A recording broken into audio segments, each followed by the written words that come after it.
Well, hello, everybody. I'm Ed Parcaut, and I'm with Helping the Brave. Amy's usually here, but Amy Tiemeyer is out again this week helping veterans through her program she does, and she'll be back next week. All right, so today we have a gentleman. I don't want to give it all away. I'll bring him in, and he can explain who he is and what's he here for. And so let's bring in Lieutenant General Ferriter. How you doing, sir? I'm doing great, Ed. Thank you. I know. Oh, Michael. Do you go by Michael or Mike, or do you go by Lieutenant General only? It all depends. I go by Mike, unless it's my wife Margaret. Then I go by Michael. When I teach jujitsu, I go by bro and dude. So There you go. Some people are more formal, so you never know. So, as you wish, yeah. yeah. All right. So, one of the first questions before we get into anything we ask is, why did you pick the service you were in? And what service were you in? Yeah, I was in the Army for 35 years, and I picked it. My father served in the Army, and as I grew up, we moved about 18 times in my first 18 years, and we had several assignments where I got to see two things. One was I would see the soldiers like in Berlin and Heidelberg back in the day, and they were playing above the rim basketball, full pad football, and they never put a uniform on. And I thought, well, the Army looks pretty good. Maybe I could play sports in the Army. And then I took an ROTC scholarship and ended up going to the Citadel in Charleston, South Carolina, and thought, well, I'll give it a shot. 4 years as an infantryman, and if I like it, I'll stick around. And I never looked back. Did you go in as enlisted or officer? As an officer by way of the Army ROTC program, mission in 1979. I didn't want to assume. I don't know your whole background, so I wanted to make sure. Mm-hmm. Sure. I don't know if you know this. My son's in the Army. He's an airborne medic up in Alaska, and actually leaving tomorrow to go to Washington, JBLM. So, oh, great! Yeah, for a reassignment there. Yeah, because he did his out of country already, so now he's coming back in the country. Okay, good. Which you think I didn't? It's like Alaska's out of country. Well, I guess it's close enough to Russia.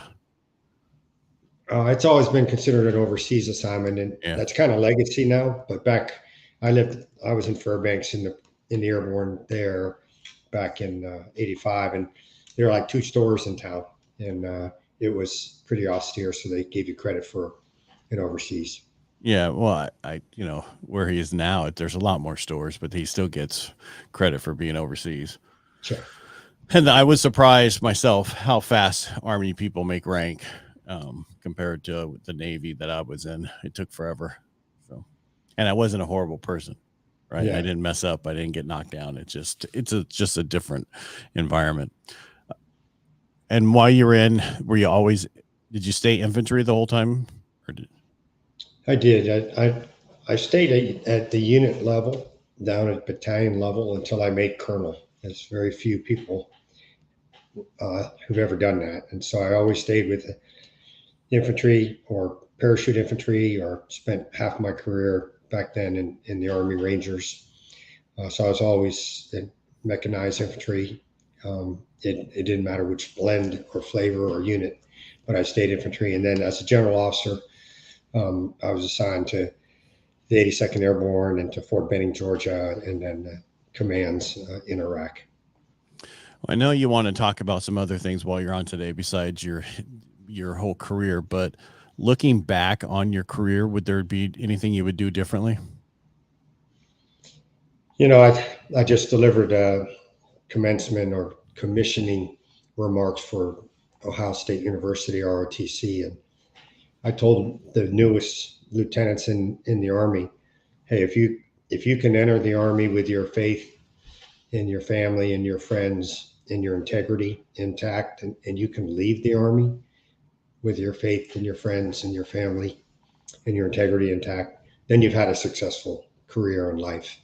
And I can tell you that I did indeed do both of those. And so, no, not really. You at the time, Ed, you want to do this assignment or that assignment, and either the Army or the Lord puts you somewhere else, and you got to sort of work through it for about a week, and then you realize where you end up. The people that you now lead they don't care that you wanted to be somewhere else. So now it's time to be the leader and step up. Well, how to put this? So when you were saying giving that commencement and this week, in 35 years of being in the Army, that it had to have changed. The Army changed from where it was 30 during the first time when you changed in until the end. Where do you see it now with the armed forces? Because I know just recently, I don't want to get into political, but just recently, like the Navy, they put a trend, not they put a their promotional person was not exactly what I would recommend for getting people in the Navy, and the actual SEALs are very in an uproar about it. I just I saw when I was in, it was a lot different than when I saw my son at boot camp, and the things that people got away with would not be tolerated years ago, and the whole and it's kind of changing. I know I had a question here, but I look at it, it's like the 70s and early 70s and 80s where you didn't have exactly the perfect people, but they were what that was there. Is that kind of what you're seeing nowadays? Yeah, I think um, the fact is that the nature of combat isn't going to change, and the start point, depending on each generation, the start point of who we receive is going to be a little different. But we're training them for something that isn't going to change how much. It's going to be hard. It's going to be harsh. They're going to rely on each other, and if it takes longer to get them there, then we're just going to have to take longer. And the last hard ranger class was the one that you went to, and everything else afterwards was a piece of cake. And the last hard basic training is the one that you went to. And so it's the same. I told these men and women, also these lieutenants, that their command sergeant majors, they were privates when I was probably a battalion commander. And at that point, the sergeants major were saying that these sergeant majors, were a bunch of babies and all that. And so that's going to be the case. What we do about it is what's going to be more important, and that is train them, lead them, and then take care of them. So basically, it's going to take a lot more from the officers and the higher up NCOs to lead them the way that they need to be leaded. I think it's going to be really interesting because we've been at war for 20 years, and so some of those fundamental leadership, blocking and tackling things, footlocker counseling or wall locker counseling back in our day, that's a lost art. It'll come back, and so the next 5 years of sergeants and those who grow to be sergeants, they're being a peacetime service for the most part, for the first time, and so there'll be some evolution there, I'm sure. I mean, you put in 35 years. That's one would say that's a long time to put in. And when you decided at 35, was it I have to get out, I don't have a choice, or was it one of those things? Okay, now is my time to get out. It was more the case of every year group. So I'm class of 79. Every year group gets about 2 4-stars. So we start with 3,800 lieutenants, and we get 2 4-stars. And so we had our 2, and they said there's not going to be a 4th star, so it's time for you to move on. And at 35 years, so I could have served more and would have loved to, and felt I could contribute at the same time. Like I said, when you're a captain, you want to go here, and the Army sends you there. And when you're a lieutenant general, you want to go here, and the Army sends you there. So then no rearview mirror, you got to look through the windshield and say, now how can I make a difference somewhere? So when you were transitioning out, how Amy, who's normally on here, will always ask, how was your transition when you got out? Did they help you transition enough, or is there more that you need to do? Because we've seen in the past a lot more of the people retire they have more help with transitioning than the lower level people when they get out in 4 years or 6 years or 8 years. How was your transitioning?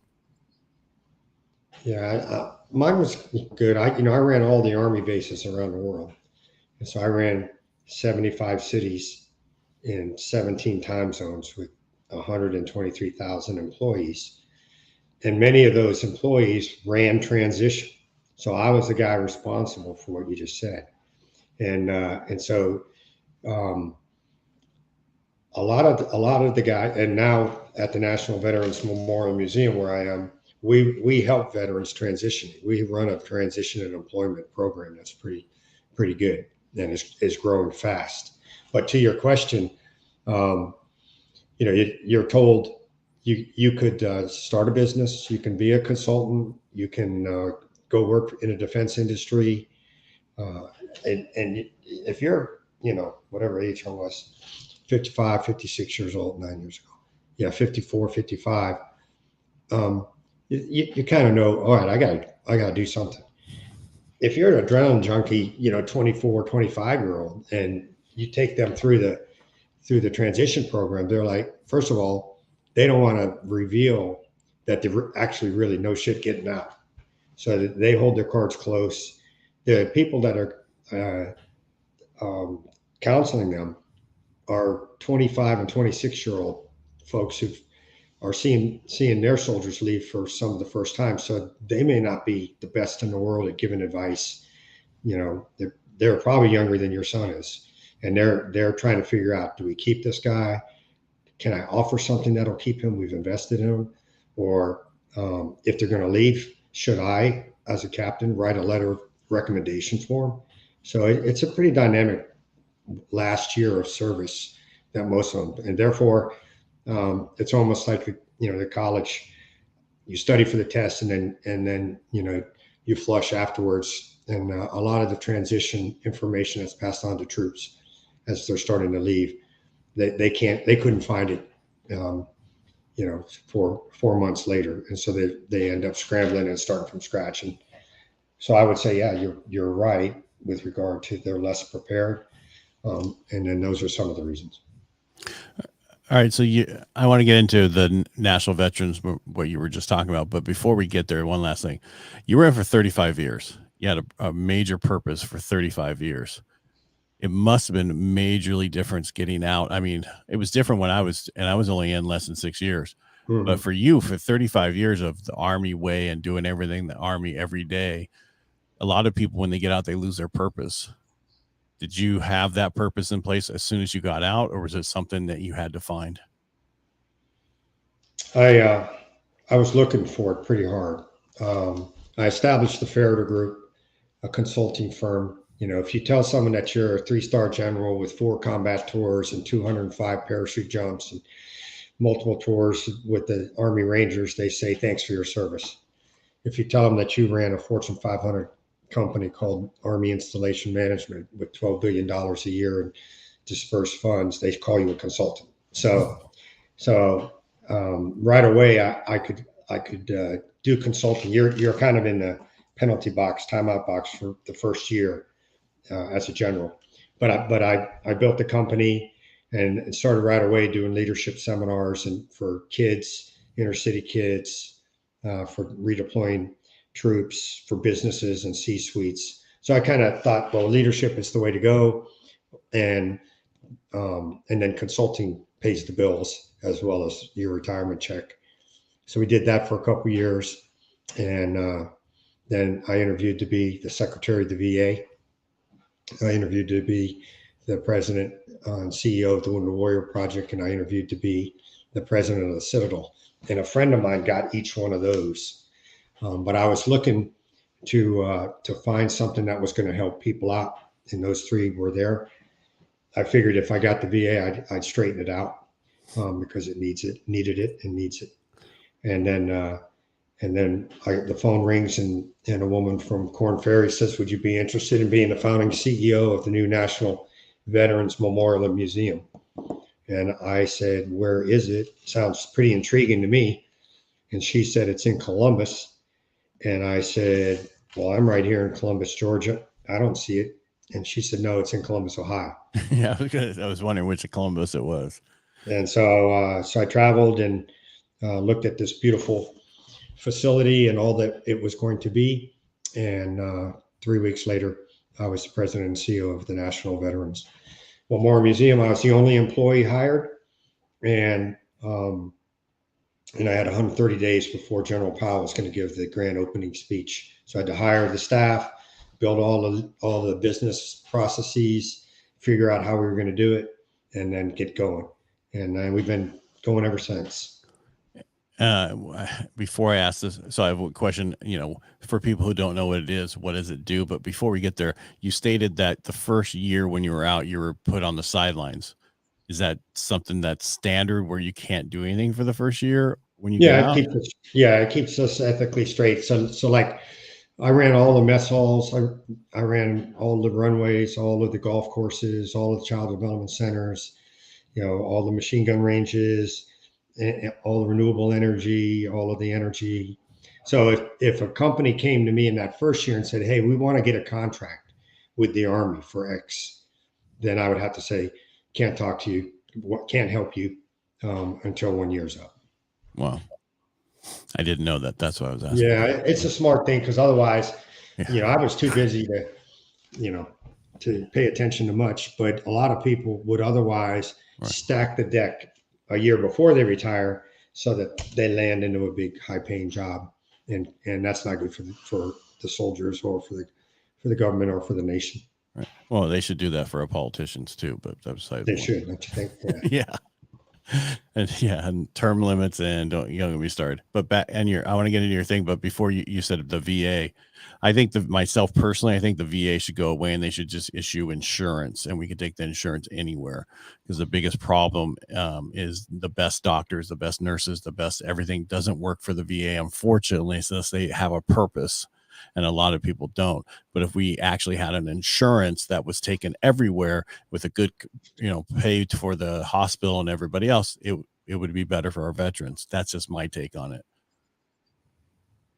Yeah, privatization. We used to have engineer battalions running electricity on military bases. We used to have engineer battalions keeping the houses up. We privatized those, and so our 89,000 freestanding homes that were underneath my command, those are now cared for by by private housing companies, and medicine could do the same thing. Right. Well, my wife works for Kaiser, and I see what they do. Their insurance company that owns hospitals. They take insurance, and they know exactly what to do with it. And if you have an issue, there is no waiting. You go directly to the thing for cancer or whatever it is. That next day, you're gone. You're in. Where with us, if you go through the VA, it takes forever to do certain things. So unfortunately, you still there? Yeah. I am. All right, you're back. Yeah, you're back. All right. So I don't know if you heard anything, but I was just saying that it's better if it would be much better, just like you said. Okay. All right. So what is the National Veterans Memorial and Museum for somebody who doesn't know? Yeah, so the National Veterans Memorial Museum is in Columbus, Ohio. It was the brainchild of Senator John Glenn. He would look down on an old building that was called Vets, and then he really led the people of Ohio to raise $82 million and build this amazing tribute to our veterans. It tells the story of all veterans from all times, and it uses the pillars of honor and connect, inspire, and educate. And they're not any helicopters hanging from the roof or tanks out front. It's about the storytelling of the journey that every one of us took. We have these alcoves with videos with testimonials of some 25 veterans, beginning with A Nation Called and then Why We Serve. And so you hear from 7 or 8 of them, that their dad was a Marine, and I had to be a Marine to be a man in my family, or, I felt a calling, or I needed stability for my kid. I was a single mom. And then basic training, and then deployments, and then combat operations, and then jobs that we learned, and then letters to home, coming home, transformation that has occurred, and then life after service. So that's part of the museum. The other part is a timeline, the history of the United States, and it shows from 1775 up until now, significant historical events and people that made a difference in those events. And then we have rotating exhibits. Right now, we have a midshipman's journey artwork from a Navy officer named Kristen Cronick. So she, did artwork portraits of her journey while at Annapolis. We've had the invisible wounds of PTSD. We've had Bob Hope, So Ready for Laughter. So that keeps us alive and lively. But we're way more than a museum. But I'll pause there and let you see if you have any questions. Actually, I want to know what else you do besides the museum. Now, I assume it's the journey of veterans, but it also goes through each war to show the different wars we were in, Vietnam. Yeah, the timeline does. The timeline does. So, like if you go to the alcove, why we serve, you'll hear from Mickey Gainich, who was in Pearl Harbor during World War II, and you'll hear from Brian Vargas, who was a Marine out in Al Lombard during this 20-year war, and you'll hear from others, from the Cold War. But specifically looking for Civil War information and World War One, and the Navajo whisperers and the Japanese 442 unit, the Japanese American. You'll see all those stories in there too. Oh wow, that's amazing. Because that's all fascinating. How we were doing the things that we were doing and getting away with certain things because of Native Americans and everybody else. So it's nice that you have that tribute. Now, what else besides the Memorial Museum? Because you were talking about helping vets transition. What other services do you provide? Yeah. So first, from the very beginning, we did a thing called Rally Point, and we started it with a brunch the first Saturday of every month, and about 75 veterans would come in. We'd make sure they weren't living in their car, they weren't unemployed, and they were clean and squared away, and we'd help them out. We do veteran voices, which is we bring really well-known veterans. Sometimes it's a veteran who started a camp like Comfort Farms up near Dahlonega, Georgia, and they talk about how they started businesses and stuff. And then we do inspiring stories of service, and that's often someone that, against all odds, succeeded. Point of all that is, sounds like just 3 podcasts, but 72,000 people watch each one. And so now we're reaching nationally to help people know that there's some way that they can get through the things they need to get through. As far as suicide prevention and depression and PTSD, we run a wellness and resilience program. So 7 times a week, we do Brazilian Jiu-Jitsu in the museum, and twice a week right now we do yoga. For Memorial Day, we'll have 150 people on the rooftop of the MDMM doing a CrossFit, the Murph, for Lieutenant Murphy. And then that weekend also we'll do a walk, run, roll, and ruck as well. So physical activities there. I told the guys when they hired me that I'm not a museum guy. I'm an Army Ranger, and I'll build teams and build things. I'm glad to be a part of the museum, and I'll represent it well and carry it forward. But I told them also we would have a veteranpreneur store. And so just like that flag behind your head, we have over 40 plus veteran-owned businesses, veteran-operated businesses selling their merchandise, and then we have it online, and then we also work with companies like Big Lots and Grunt Style and the Army Air Force Exchange to help our veterans get their merchandise into these big box kind of outfits. What's the where people want to see the stuff online? You said what's the website for that? That would be nationalvmm.org. So nationalvmn.org. Victor, November Victor, Mike. Okay, yeah, all right. And vmm.org. And then you go there, and then go to the MX, the Museum Exchange, and you'll see it. No, just so people can go and help it, because support. I assume that supports you also. It does, yeah. We don't get any federal funds, so all of our funds come from either joining as a member or getting donors and sponsors for these programs. We say, the Veteranpreneur Shop is, sponsored or powered by Big Lots, or sponsored or powered by uh, CAS or Huntington Bank and the like are all our helpers.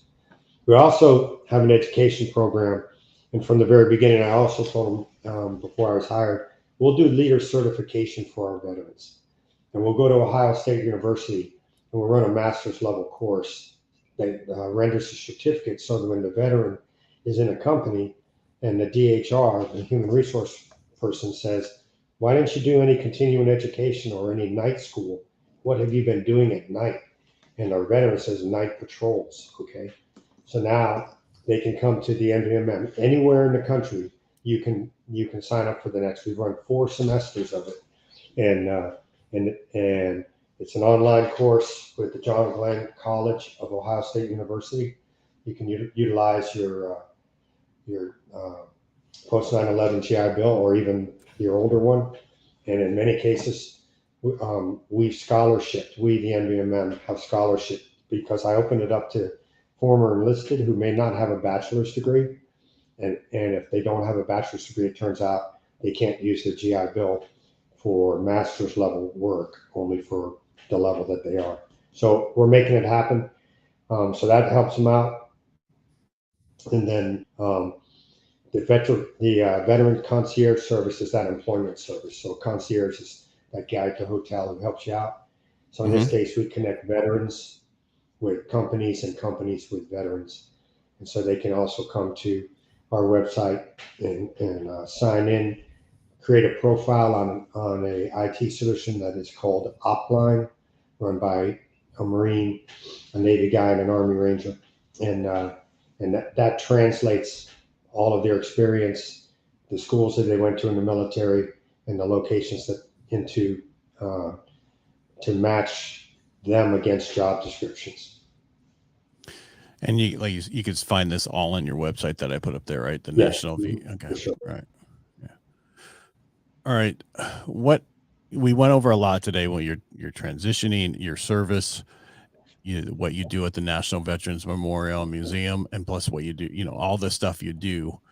Is there anything you have coming up that you want to promote so people know it's happening? Well, And you have any events or anything so coming up? Oh, yeah, for Memorial Day, we'll have about 14 events. Again, if going to the website to see the rally point and the discussions that we have. We'll do a jiu-jitsu seminar with the headline Black Belt guide coming in. So for those not in Ohio, they can't necessarily participate in these, but they can with our online activities. They can shop. And then we'll have the 4th of July, which is big time. And then we'll have our 5th anniversary in October, and then Veterans Day. So we like to say every day is Veterans Day where we are. And then also we'll just continue to bring different exhibits in, bringing the kids in for school groups. We're going to start a thing eventually called Big Sarge, which will be like Big Brothers and Big Sister, and mentorship by our veterans, probably using sports as a vehicle. We'll do that this summer, 8 different Thursdays in a row. But a lot happening, that's for sure. Yeah, you actually, because I went to your website and I looked at it when it was on the screen, and you have the CrossFit Hero workout, the Murph, like you talked about, May 27th. Then you have the Memorial Day ride, May 27th, Jiu-Jitsu seminar with Dustin Ware, and then you have, don't forget, the Memorial Day run, walk, ruck, and roll 5K race. You guys have a lot. There's a lot more than that. The candlelight vigil for Gold Star families, Memorial Day remembrance ceremony. You guys have a lot going on. Got a great team here, Ed, and really committed. About 2/3 of my staff are not veterans, and but they've all grown together over these last couple of years to better understand all that we've all gone through, and then to figure a way that, hey, we're all about impacting the life of veterans any way we can get to them. The veteran resource groups, we're teaching companies how to run those so they treat their veterans better, and they retain them because once they show they care, the veterans will stick around. Yeah, because for a while there, a lot of veterans who were out early on, they didn't care. You know, that's how they felt. Nobody cared about them. And it's nice that we care more about our veterans today than we have any other time.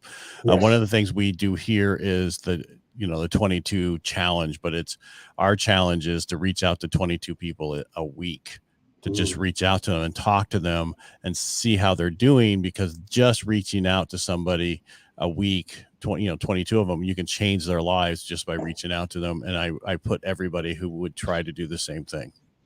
Yeah, you're spot on there. In fact, today I did a business call with a guy who I've known for 10 years from a pretty big veteran-friendly company. Everyone knows it. And I was supposed to call last week, and his best friend Marine, killed himself. Yeah. And so here's a guy who's already dedicated himself with his company and his foundation to take care of all our guys.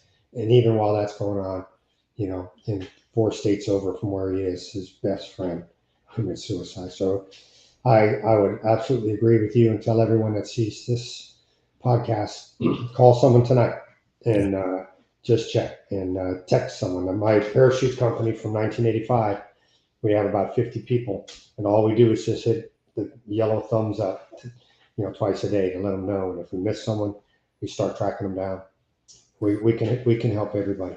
Yeah, it's just reaching out to them for, that's the biggest problem. I had a gentleman on a couple of weeks ago, Ron Self, and he was talking about there should be a boot camp out, just like a boot camp in, so you can deal with some of the stuff as you're getting out and start going the process. The biggest problem for most people with PTSD is they will not deal with it until they've lost every relationship they had. And then they'll finally get to it and try to fix it. And then sometimes people just don't, they just commit suicide. So please reach out to everybody. Thank you so much for coming on the show today. Really appreciate it. Yeah, well, say hello to Amy. I do know her. I'm not sure if you guys talked about that, but she's a special lady. Don't worry. She told me she knew you. Yeah. She was upset that she couldn't be here today, but the last 2 weeks she's been out of town. So. Okay. Well, I'll be up and around in the Pacific Northwest before you know it. So, and on the West Coast as well. So hope to meet you in person real soon, Ed, and thanks for what you're doing also. Oh, my pleasure. And don't run away. Stay right there. All right, everybody. Thank you for watching. If you like what we do here, you can help us very drastically. Just go to the YouTube channel, subscribe, and that's the easiest way to support us. And sir, thank you so much for being on the show today. All right. Thank you. You're welcome.